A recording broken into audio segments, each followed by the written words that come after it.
Welcome to Focus on the Five, conversations with Baldwin County business leaders and entrepreneurs, brought to you by Josh Knoll of Gulf Coast Financial Advisors. And now, Josh Knoll. Hi everyone, welcome to Focus on the Five. My name is Josh Knoll. I'm with Gulf Coast Financial Advisors. I'm joined today by Jay Stubbs. Hello. First Protective. Jay has 20 years of experience in risk management and insurance solutions. And today we're going to be talking about a particular topic that affects a lot of folks, especially folks that are 50 years or older, maybe even people are Jay and I's age in their 40s. We're going to be talking about long-term care. And what we're going to do is, with Jay's experience and my experience, we're going to be diving into the history of long-term care. You know, how did long-term care get where it is today?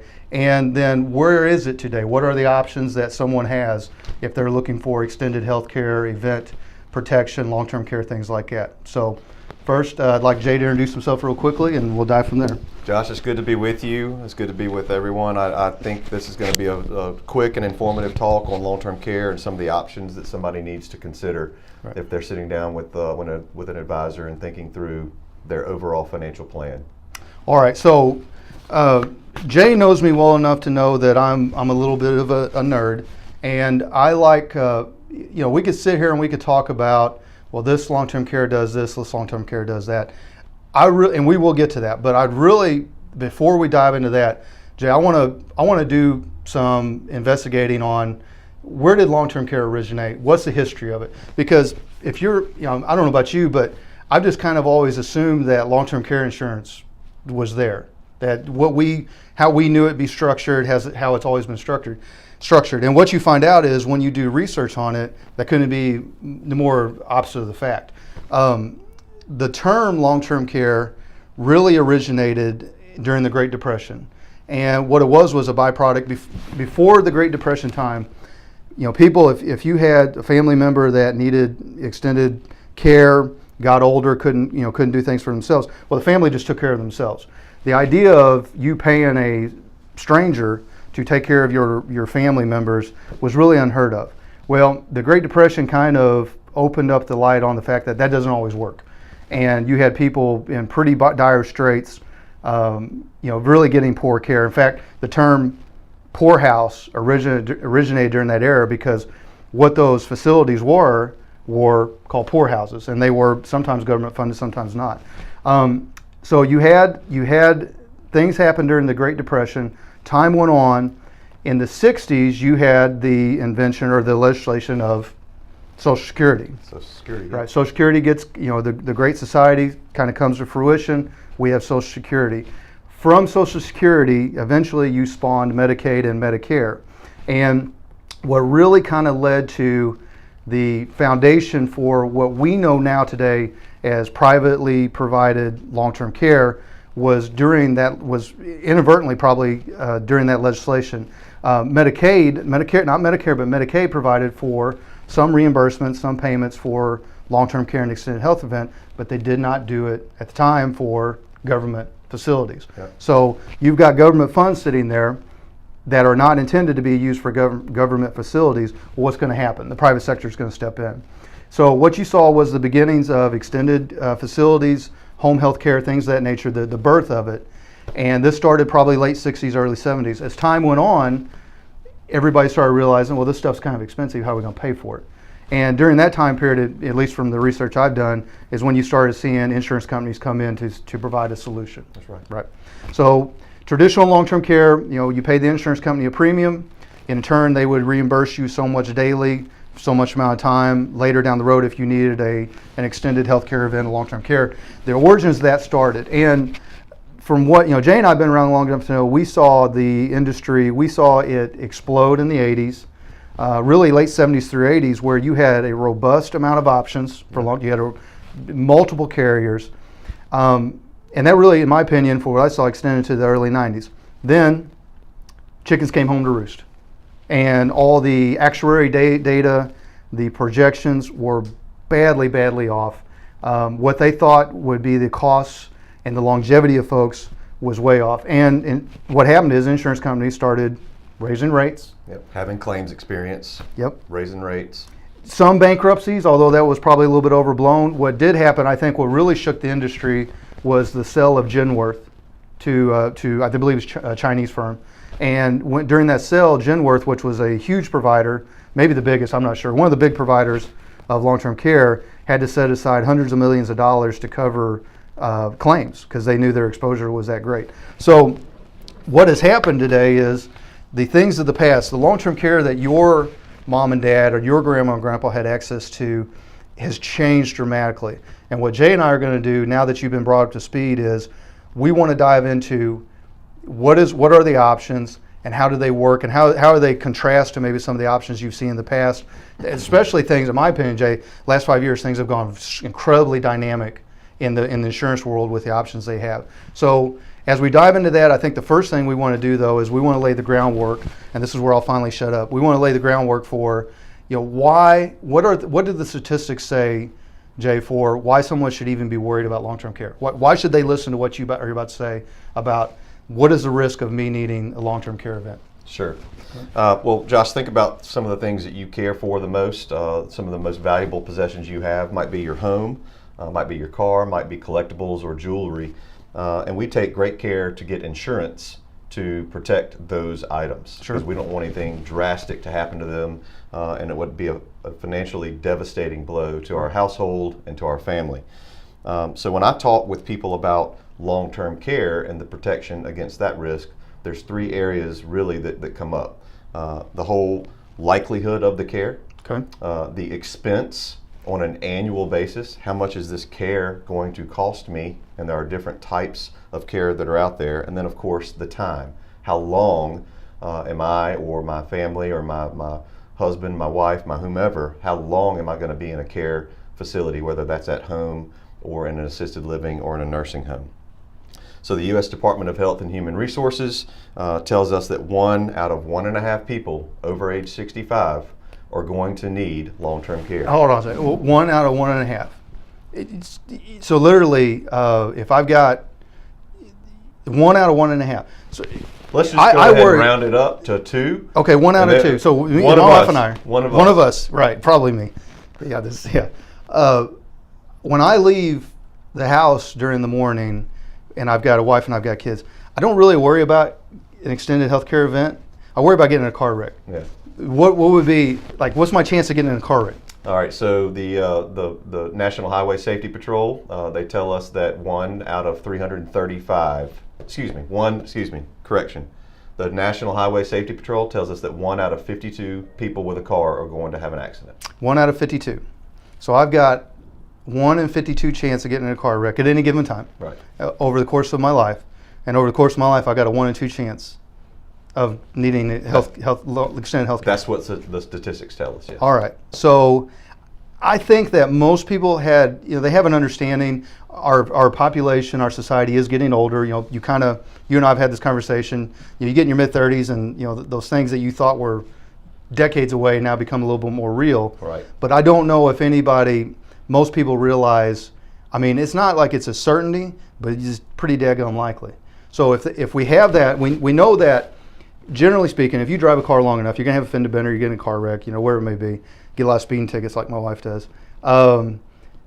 If you know that there's a high likelihood, what do you, I guarantee you not 1 or 2 people have long-term care protection. Right. So what do you do about it? Well, you sit down with an advisor and you have a discussion. And you get educated on, okay, now I know the likelihood, what's this expense going to look like? Right. If you can look at your overall financial plan and understand that the average expense today in a private room nursing home is over $80,000. So $8,000 per year? $80,000 a year. Shoo. Now that's going to vary by geographic location wherever you live in the country. Down here along the Gulf Coast, Mobile County, Baldwin County, we're looking at just north of $80,000 for a private nursing home. Right. Now, you're not going to jump right into a private nursing home as soon as you have an extended health care incident. Right. What more than likely is going to happen is your spouse, if you are married, somebody's going to take care of you. If it's not a spouse, it's going to be an older family member. It's not going to be it might be a brother or a sister. Could even be your oldest son or daughter that's helping you out. And that more might often be than not. Some assisted living at home. Okay. That's going to be a lot lower expense than jumping right into a nursing home. Expense for you, kind of, if I had to take care of my mom and dad right now trying to run this business, that'd get kind of expensive quick. Yeah, well, So- especially if you might have parents that live out of town. You might have They family do. that lives out of town. So you got to take all Stay of those, healthy, mom and dad. You got to take all of those Counting things on you. into consideration. So we talk about the expense, and then how long are we going to be needing that care? If we live in our home and we want to be cared for in our home because it's comfortable, it's what we know, it's where we've been for all of our life or a majority of our later years, we want to stay in that home and be comfortable. Well, okay, so you touched on how long do you need that care. My guess is that's one of the things that led to the industry having to basically kind of revamp its offerings, is because the actuary's guess on how long people were going to live was radically off. That's just Right, my guess. right. So I mean, I make it to 65 or 70. Statistically, how much further am I going to make it? So if you make it to 65, the average lifespan of a man is 76 years old. Okay. If you're a female, the average lifespan would be around about 81 years old. All right. And those are statistics that come from the studies and actuarial tables and what have you. But doesn't it, every time you have a significant birthday, like if I make it to 75, now my lifespan is... It's much greater. Right. The Okay. one we use is 85. Okay. So All right. if you make it to age 85, a man's life expectancy is 91. All right. A woman's life expectancy, if they make it to age 85, is 92. So I know it's probably impossible for someone to determine with any kind of accuracy how long does the average person stay in a family provided type environment at home or at your son's daughter's house. But I would think they would have some pretty good guesses on, once they're into the system, how long does that stay typically? So typically, the time frame for at-home care, and that could be adult daycare or skilled nursing care coming to the home, we look at a 15-year time horizon. Whoa. Okay. If we go from there into an assisted living facility, there are many great assisted living facilities in this area, we're looking at a 10-year time horizon. Okay. And if we go into a full-on, full-skilled nursing facility, nursing home, we're looking at a 5-year time horizon. All right. Now, I'm decent with numbers. You told me earlier that it costs roughly $80,000 a year for care. Now, were you referring to the full-blown admitted care? That's the nursing home care average cost today. And you said it's 5 years. Right, roughly 5 years. So 5 times 80 is... The average nursing home stay today is just over 4 years. Okay. So we round up for Right. a little bit of conservative estimates and round up to a 5-year potential stay. So what you're telling me is, even if I do get some care at home, on average, I'm looking at potentially a $400,000 bill. Correct. I don't have $400,000, and neither most people listening to this. That's right. So what do we do? So if the risk is so great financially that you see that there needs to be something done, there are 4 things that a individual or a couple can do. Write this down. The first is they can self-insure. And that is they can today start allocating dollars in a side managed account, something that you, Josh, could say, we're going to conservatively invest this.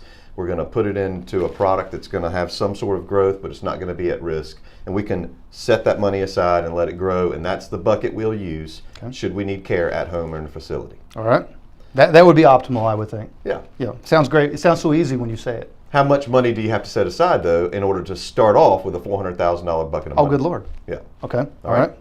Second thing you can do is, yes, we've seen the traditional long-term care policies whittle away, the companies go away, because that's a claim risk that those companies are not comfortable with anymore. Right. But you still can look at traditional long-term care, and there are good companies out there Right. that still offer that product. How many carriers do you think are left? Just a little ballpark. spitball. In the world that I deal in, we're looking at 3 or 4 carriers. Right. Yeah. It used to be 30 or 40. Bingo. Yep. I mean, as far as I know, there's maybe a dozen potentially left that do traditional long-term care. Pay them a premium in exchange for a future date of a daily benefit amount. Just like your homeowners, just like your auto, you pay a premium expense on a monthly, quarterly, or annual cost. It comes out of your checking account. There are some tax-favored deductions you can get for a long-term care plan, but at the end of the day, it's using after-tax dollars to fund this plan.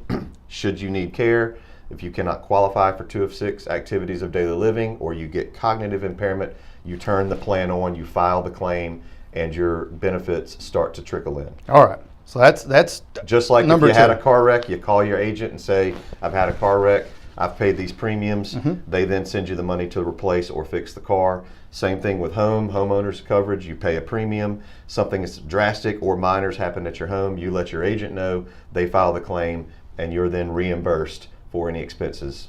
All right, I know we got two more reasons, but I wanted to, on the traditional long-term care policy, I know we can't make too overgeneralized statements, but have you seen underwriting requirements get stricter or easier over time? The underwriting requirements it's not like traditional life insurance where Right. we're dealing with mortality. We Right. just talked about life expectancy Right. and lifespan. When you look at a long-term care plan, you're looking at morbidity.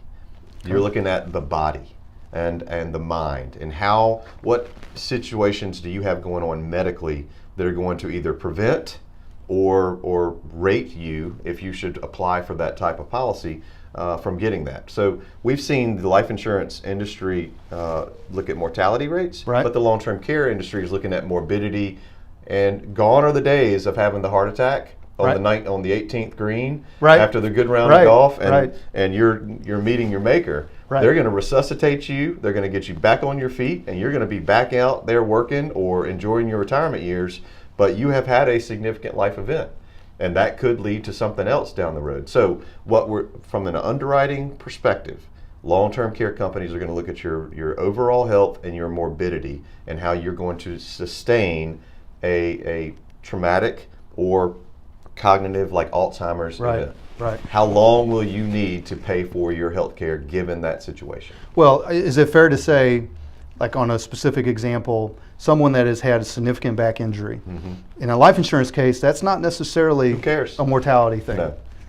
Different story with long-term care. Yeah. Is that fair? So if we've got back, if people are having osteoporosis, Right. if we've got rheumatoid arthritis, Bad knees from basketball? anything, athletic Really injury, bad? we see companies look at that. Now, Right. they're not going to decline you for Right, that kind of right, stuff, right, but they may rate you. They're going to properly price Right. anything because the likelihood of you maybe falling, breaking a hip, and needing extended long-term care Right. coverage is going to be much greater. Well, and the data they have now compared to what, I mean, I can't even imagine 30 years ago that probably a couple guys like you and I sitting there like, $200 a month looks good. Yeah. So hopefully they have much better data now. They have to a lot base- better data. Right, okay. All right, so we've got self-insure, which would be fantastic, obviously, if you Yeah, can. we set our own money aside and let Right. it conservatively grow. We can And- tap that bucket if we need to. And when you say that, you're really, in my opinion, you're not talking necessarily about your retirement. You're not talking about your legacy assets. You're talking about something completely set aside from there. Yes. Because you don't want to, everybody jokes, I have a lot of people joke, well, I want the last check to bounce. But what you don't want to do is spend your retirement dollars on long-term care. No, because I those mean- dollars are used for your Right. retirement. Right. I've had folks tell me, well, I'll just sell the farm, I'll sell the house. I can promise you, there's nothing worse than being forced to sell something. That's right. To pay a bill, especially if you've had it in the family a long time. So we have the self-insured, Right. and we have traditional. There's a third way All right. that people can look at the protection against long-term care risk, and that is a traditional life insurance. We've mentioned it here just a minute ago. Okay. Traditional life insurance, and we add a rider. Got it. We add a long-term care or a chronic illness rider that states if we should need care, if we need to go on claim, we have this $500,000 death benefit that's going to be paid to our beneficiaries income Right. tax free. But if I have a rider, then I can turn that rider on and accelerate some portion of that $500,000 on a monthly basis to help me pay for skilled nursing care in the house, assisted living facility, or nursing home. Okay. I'm assuming in general that rider would be attached to something permanent, a permanent Yes, policy. you put that rider on a permanent universal life or a whole life type of contract. It's a way for you to say, if I never need care, at least I am transitioning an asset or a legacy to my family. Right. They're going to get something, but if I do need care, I can take a portion of this Right. and accelerate it and start spending it. So after 2 or 3 or 4 years, if I have then passed away, I still have some residual death benefit Right. that goes to the family. Do they, now I'm going to assume that typically the rider proportionally can be, I don't want to overgeneralize, but should be a little cheaper to get than a traditional long-term Yeah. care? In Okay. fact, there are about 14 or 15 life insurance companies that offer a rider on their life insurance contract. All right. Some are completely free. They say Really? that if you go into a nursing home, you're deemed chronically ill, and your doctor says so, they can turn the rider on. They'll pay a fee on the back end when they start turning that rider on. Okay. And then some of the riders on some of the life insurance contracts are pay upfront rider costs. All right. And it's based on your age, your risk class, and how much coverage you're going to obtain. Would they take the amount that you pulled out in the rider? Would that come out of the face amount? Yes. Okay. So basically, you kind of borrow from yourself to a certain degree to pay those costs, and then you're made whole upon death. You're not borrowing. You're Right. just taking. You're taking it. You're taking off the top what your Right. family would have received in the form of an income tax-free death benefit. Understood. Because you need an asset to tap into. You need a bucket of money to tap into because you need care at home or in a facility, and you don't want to use your retirement dollars to do that, or you don't want to have to ask any family members to do that. Now, I have enough experience with traditional long-term care policies to know that generally speaking, they reimburse the facility, right? Traditional long-term care is a reimbursement plan. Right. Yes. A rider on a permanent policy, does that go to the facility or can that go to you? Or can you have a So- combination of both? So those riders are called indemnity riders. All right. And an indemnity rider states that you can spend the money on whatever you want. We have certain situations where if they're at home and need skilled nursing care at home, but perhaps they're in a wheelchair, they need to make adjustments in their home, maybe in their doorways and their entryways, for the wheelchair to pass by, perhaps ramps or whatever. So constructive maintenance of the home and additions and upgrades to allow for that assisted living situation to go on. That's not something that a traditional long-term No. care plan is going to cover. Correct. But a rider on a life insurance contract, you can accelerate and use that, put that money in your checking account and pay that contractor to make those changes. So there's always a give and take on these things. Yes. One of the give and takes for that particular option would be similar to the option before it. You got to be able to qualify. Yes. Right. And because it's life insurance, first they're going to look at your mortality. Right. And then if the rider is installed onto the contract, they're going to also look at your morbidity. Right. Right. There's actually a lot of times there's a separate set of questions related to that. Correct. Yeah, I've been through that. All right. So self-insure, traditional long-term care policy, which I think you and I both agree there are still some options out there, but the options have shrank. Yes. There's been a pickup in those of putting the riders on the traditional policies. Some of that too, from what I've seen, is it gives people more flexibility. Yes. So I'm going to take a guess that the fourth option maybe has the most flexibility. It's got a lot of flexibility. The fourth option, if we go back to option one, and that's self-insure, we're Right. going to set a little money aside, and this will be our bucket of money. If we understand leverage, and the products that are out there today use leverage. Okay. There's a product out there called asset-based long-term care, Okay. where we can take that self-insure bucket of money, and we can deposit it into a product. It will leverage up anywhere from 3 to 6 times the amount we put in. Okay. And that will be our bucket of money that we can turn on for long-term care or assisted living. All right. So again, not to overgeneralize the numbers, but if you're telling me that statistically average, I might need 400,000. I don't have 400,000 set aside for this. Maybe I have 100,000, 125, Or even 50. or even 50, and I'm healthy. Well, Yeah. does the asset preserver underwriting plays a part in it, right? Yes. Okay, but I'm healthy enough to qualify. Right. I can take that now instead of having to set aside that monstrous amount of money. I mean, it's a big chunk of money. I can put aside a smaller amount, leverage it up, and the life insurance or the insurance company is going to pay on the That's asset correct. preserver. Okay, how does that work for the insurance company? What do they gain out of it? They gain a policyholder. All right. They also have some internal charges that helps them on their expense and their profitability. Right. But at the end of the day, you're using your own money Right. to deposit into a product. If you go on claim, they're spending your money first. They spend your money first, and not to overstate the obvious, but if you're healthy, you're going to have greater leverage. That's correct. Right. So if you come in there and you're not all that healthy, you probably still get some leverage, but the insurance company is going to set it up in a way where they are protected, as opposed in the past, in my opinion, in the 80s, that when everybody was premium chasing, and they didn't really know how things were going to play out. Insurance companies got done a much better job of hey, let's put this thing in place so 10, 20, 30, 40 years from now, this thing actually does what it's intended to do. Is that That's fair? right. Yes. Okay, all right. So you have the ability, well, okay. Why wouldn't everybody just do that? Well, not everybody's got that chunk of money sitting on the I sidelines. probably got something laying around here somewhere. Yeah. So not everybody has that chunk of money sitting on the sidelines. So then the companies came out with, okay, if you don't want to plop down one check and have a paid up long-term care plan that's going to leverage dollars up as your bucket of money for care at home or in a facility, we'll give you a 10 pay over a 10-year period. You can pay premiums into a contract. Okay. We'll give you a 20 pay, 20-year period where you can pay premiums into a contract. Or we'll even give you a lifetime pay, lifetime premiums into a contract. All right, let's talk about that.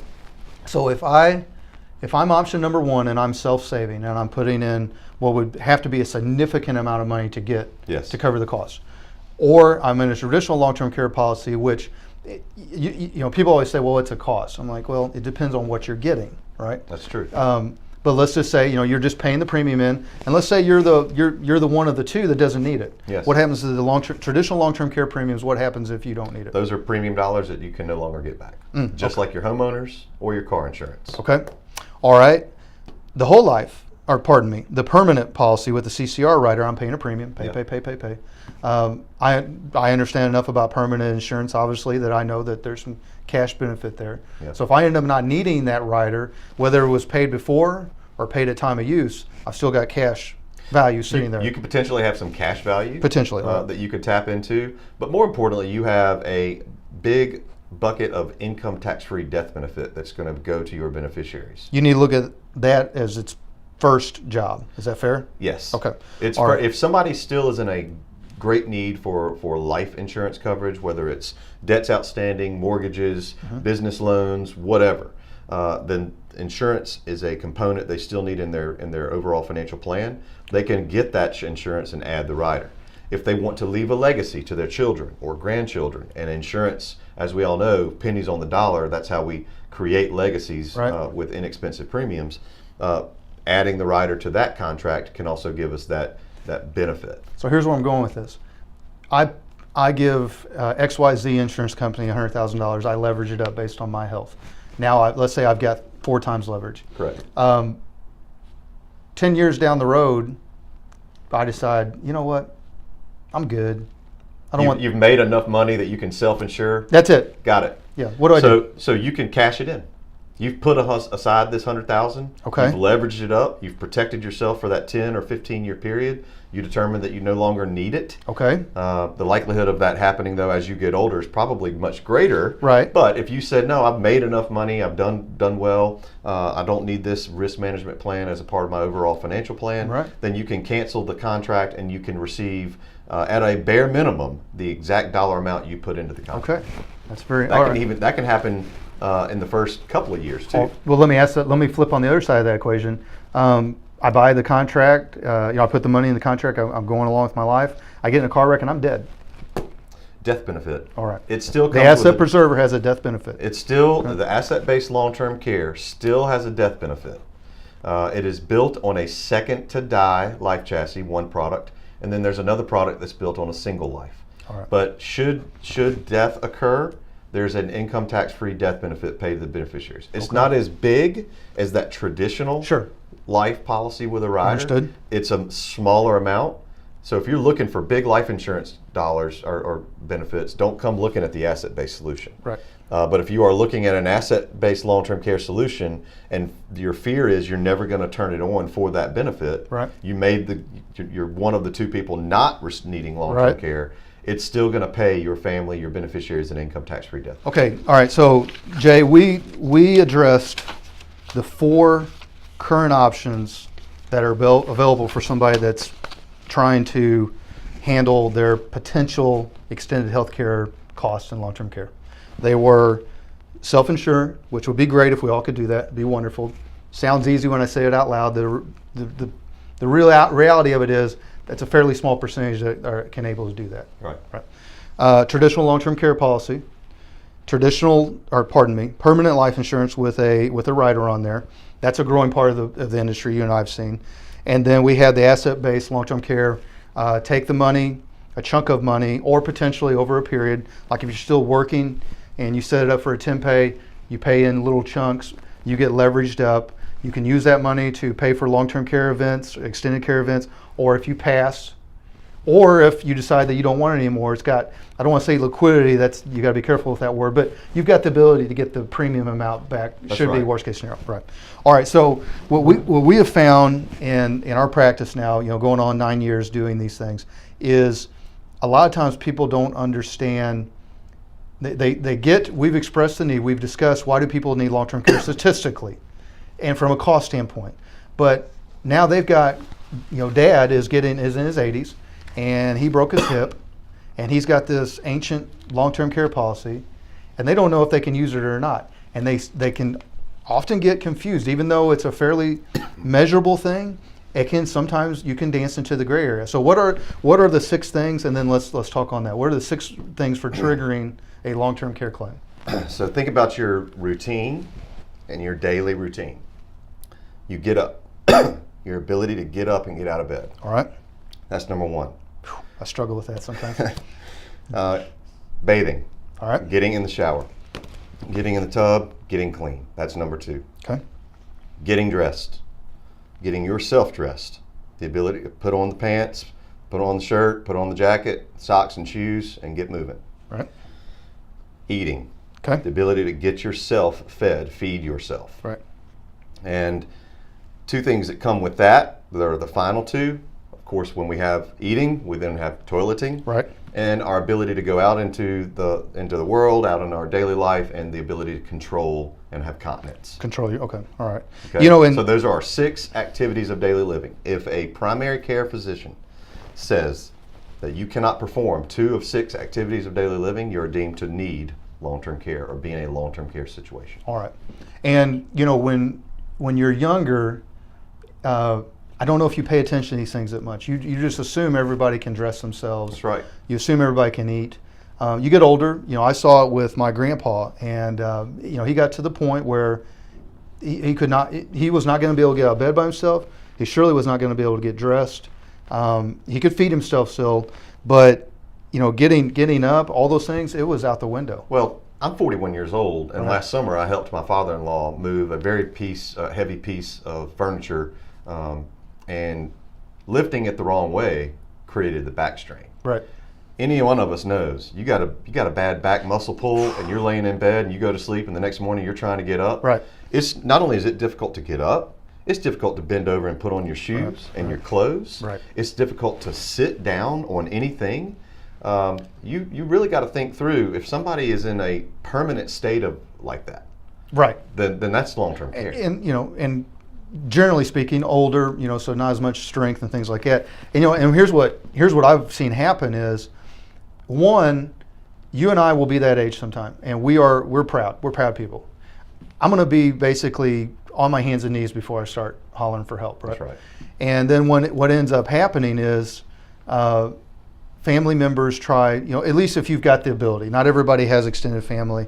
I believe you have a large family. I'm blessed with a large family. Everybody dives in. But I can tell you from firsthand experience, the person getting the help sometimes is bothered by the fact that they've needed the help. That's right. And the people given the help would, my family, except for a couple of them, would do basically anything for anybody, but it comes with a cost. That's right. It comes with a cost of time. It comes with a cost of money. And honestly, I think Away from work. And Jay, I'll be honest with you, I think the emotional drain, this is your dad, this is your mom. You remember them strong and vibrant, and now you're having to help. The circle of life flips, and I think the emotional toll has a huge impact. One of the reasons I want to have this conversation was, you're never going to solve every problem perfectly, but what if you can do some planning to give that person both sides of the equation the opportunity to not have to be in that situation very long. That's right. I think that's important. More than you and I going out and doing a razzle dazzle on a long-term care presentation and things like that. When the chickens really come home to roost, and instead of the daughter or the son having to put their life on hold, and on the other side the father or the mother or the other family member having to ask, having those options, I think is I've seen it firsthand. It was a wonderful thing for my grandpa, who was a very, very prideful man. Right. Right. So I think on that note, I think that it's absolutely worth exploring these things. Yes. If you were to judge it simply from statistics, when you talk about life or you talk about insurance, the one thing we all know, we're going to die. That's right. That's going to happen. So most of us carry life insurance, or we have some type of thoughts along those lines. A lot of us have money disability protection if we're unable to make a wage. We get sick, we get hurt. But what you and I don't see is a widespread coverage of addressing these things that tend, in my opinion, are just really getting started. We just recently, in about, I think it was 2011, 2012, the first baby boomers started getting to the mid-60s, right? About 10,000 of them a day. 10,000 a day. So how are we going to handle that? I think everybody has seen that government has its role, but it's limited. That's right. With those things. In fact, the number one thing on the Medicare.gov website that they say they do not cover is long-term care. And a lot of people don't understand with Medicaid, and I don't want to be overly broad on this, but Medicaid, generally speaking, is a income and asset-based program. Yes. If you have got adequate assets and income or savings, Medicaid's not going to help you until what? When all of the money is gone. Yep. Well, basically all the money. Last I checked was it was like $3,000 in the account with one car and one house. That's it. I mean, you're not homeless, but you're knocking on the door. And a lot of people say, well, I'll just transfer all my assets to other people, children and grandchildren. What's the look back on that? 5 years. 5 years. Yeah. Yep. And you think, you and I are sitting here at 40, I'm 43, you're 41. 5 years is not. I see myself 5 years down the road. When you're 70, 80, 90, it may be a completely different outlook. And now, again, we get into the emotional side of it. You start getting desperate. Yeah. And what happens when you're desperate, sometimes you make poor decisions. That's right. I've seen that firsthand as well. So, one video is not going to convince everybody to go out. I would love for everybody to start banging down the door and say, sign me up, right? We know That's that. right. But don't you think it behooves you, a person, I think you and I are really starting to get into that age, and maybe a few years down the road, you don't want to do this. How can I say this? I don't expect 20-year-olds to come in and talk about long-term care. No, that's not going to happen. Right, and nor should it. Live your life, right? But if you're a little bit older than us or our age, I think it at least behooves you to have a conversation. Long-term care used to start 20 years ago when I got in the business. It used to start happening around about the time people were retiring. And what time? Right. They were retiring at age 65, 67, yes. Sometimes 70 years old. Right. In the last 10 years, I've seen that creep down to once somebody gets 55, what we call the retirement red zone. Okay. They're within 5 to 10 years out from Right. retirement. They're starting to evaluate the long-term care risk. Well, And now, today, because we're seeing so many parents, children having to see their parents in situations for long-term care and facilities, right. We're seeing people late 40s, early 50s come in and saying, I got to get a plan. I have people in place. my age ask Yeah. sometimes. And part of that too, you think back, you were saying that people would wait till the last minute. Well, part of that was it was relatively affordable then because the actuaries were off. Yeah. They were basing their data on old data that said you would retire at 65 and you drop dead at 70. Yes. And everything was going to be fine. That's right. Right? Right. So now, you retire at 65, you may only be 2/3 of the way through. That's right. So, all right. Well, do you have anything else? No, nothing other than the fact that it's important just as much time as we spend protecting the other items in our daily life, our homes and our cars and our jewelry and collectibles, our disability income, our families and our businesses with life insurance. That whole risk management plan around the long-term care needs to be part of the overall financial plan discussion. Without a doubt. If you have enjoyed our conversation today, again, I am Josh Knoll. I'm with the Gulf Coast Financial Advisors. We're located here in downtown Fairhope. Hopefully you've gathered from this show that we are educational based. What you did not hear Jay and I do was promote any particular companies, promote any particular way of handling these things. What we're trying to do is just put the information out there so that people can make informed decisions and actually hopefully spur them to take some action to make the decisions. At the end of this show, you'll have some contact information for me. Please feel free to reach out. Jay, if you'd like to. Yeah, Josh, it's a pleasure to be with you today. I work with folks like Josh all over the Gulf Coast. financial advisors, insurance specialists, and it's my job to support you and those folks in their roles as they help their clients day to day. So as the regional director for the Gulf Coast, it's been a pleasure being with you. And hopefully we can have some people look at this, get educated, come to you, have a sit down and thoughtful discussion on their plan. Well, and as you all have seen, you have done a fantastic job of helping me not only just grow my practice, but also take the time to educate me on these things. So appreciate you very much. Absolutely. Thank you all. Have a great day. Thank you for listening to Focus on the Five. If you are interested in learning more about Josh Knoll and Gulf Coast Financial Advisors, you can find us at gulfcoastfa.com, call 251-327-2124, email josh.knoll@gulfcoastfa.com, or message us on Facebook. Focus on the Five is produced by Josh Knoll of Gulf Coast Financial Advisors. Advisory services offered through Investment Advisors, a division of ProEquities Inc., a registered investment advisor. Securities offered through ProEquities Inc., a registered broker-dealer and member of FINRA and SIPC. Gulf Coast Financial Advisors is independent of ProEquities Inc. Information presented is for educational purposes only and is not an offer or solicitation for the sale or purchase of any securities. Focus on the Five offers commentary and generalized research, not personalized investment advice. Show content is for informational purposes only and does not constitute a complete description of our investment services or performance. All investments involve risk and unless otherwise stated are not guaranteed. Be sure to consult a tax professional before implementing any investment strategy.